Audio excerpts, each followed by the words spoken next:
সবাই কেমন আছেন? আজকে আমি আপনাদেরকে যে ডালের রেসিপি রান্না করে দেখাবো। ডাল তো সবাই রান্না করতে, বাট এটা একটু বিভিন্ন রকমের ডাল। এই ডালের মধ্যে শুধু ডাল না, মাংসেরও স্বাদ পাওয়া যাবে। চলেন তো আমরা স্টার্ট করি। তো একটা হাঁড়ি নিলাম, হাঁড়িটা গরম হওয়ার পরে তেল দিয়ে দিলাম। পরে তেল যখন ফুটে উঠবে তখন এতে পেঁয়াজ কুচি দিয়ে দিব।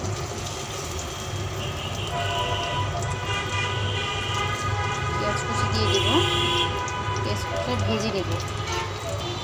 পেঁয়াজটা একটু ভাজা ভাজা হওয়ার পরে এতে আমি দিয়ে দিব দারচিনি, এলাচ ও তেজপাতা।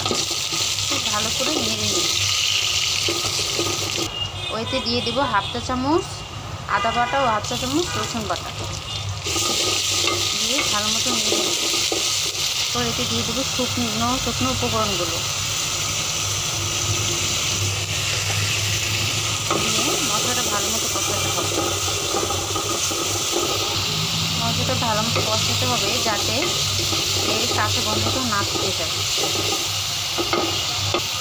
এরপর আমরা এতে দিয়ে দেবো ধুয়ে রাখা ডালটাকে ভালো মতো দিয়ে ভাজতে হবে। ডালগুলো যখন কষানো হয়ে যাবে তখন আমি এতে দিয়ে দেবো পানি। আমি প্রথমে এতে 1 কাপ পরিমাণ পানি দিয়ে দিচ্ছি। আমরা ডাল ভুনাটা যেরকম করি, যেই পরিমাণ পানিটা দিই সেই পরিমাণ পানিটা এখানে দিই, যাতে এইটুকু পানিতে আমার ডালটা সেদ্ধ হয়ে যায়। এখন আমি এতে ঢেকে রেখে দেব। উঠিয়ে দেখব যে কতটুকু সিদ্ধ হলো।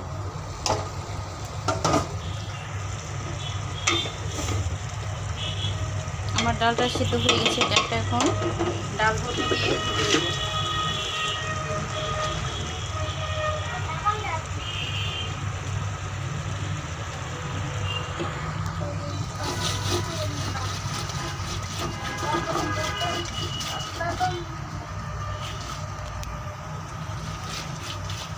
পুরোপুরি ফোটা হয়ে যাবে তখন আমি এতে দিয়ে দেবো পরিমাণ মতো পানি। আপনার যতটুকু ডালটা রাখতে চাচ্ছেন বা যতটুকু ঘন খেতে যাচ্ছেন সেই অনুযায়ী আপনি পানিটা দিবেন। আমি এখানে 3 কাপের মতো পানি দিয়ে দিলাম। যেহেতু আমি অত ঘনও করবো না আর অত পাতলাও করবো না, মিডিয়াম রাখবো। এখন এটাকে বলক আসতে হবে। যখন বলক আসবে তখন আমি এটা ঢেকে দিচ্ছি। ঢেকে দিয়ে বলক আসা পর্যন্ত ওয়েট করব। এখন আমি ঢাকনাটা উঠিয়ে দেখবো কী অবস্থা। এই তো আমার ডালের বরফ চলে আসছে। এখন এটা আমি নামিয়ে এক সাইডে রেখে দিব। এবার আমি ডাল বাগারের জন্য একটা কড়াই নিয়ে নিলাম এবং পর্যাপ্ত পরিমাণ তেল দিয়ে দিলাম। তেলটা গরম হওয়ার জন্য অপেক্ষা করব। আমার তেলটা গরম হয়ে গেছে, আপনারা দেখতে পাচ্ছেন। এখন এতে দিয়ে দিব পেঁয়াজ কুচি।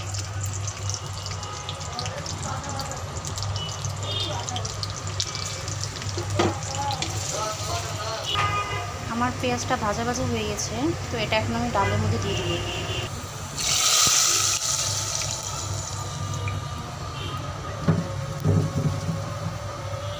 ডালের মধ্যে দিয়ে দিলাম। এটাকে ভালোভাবে নেড়ে নেব।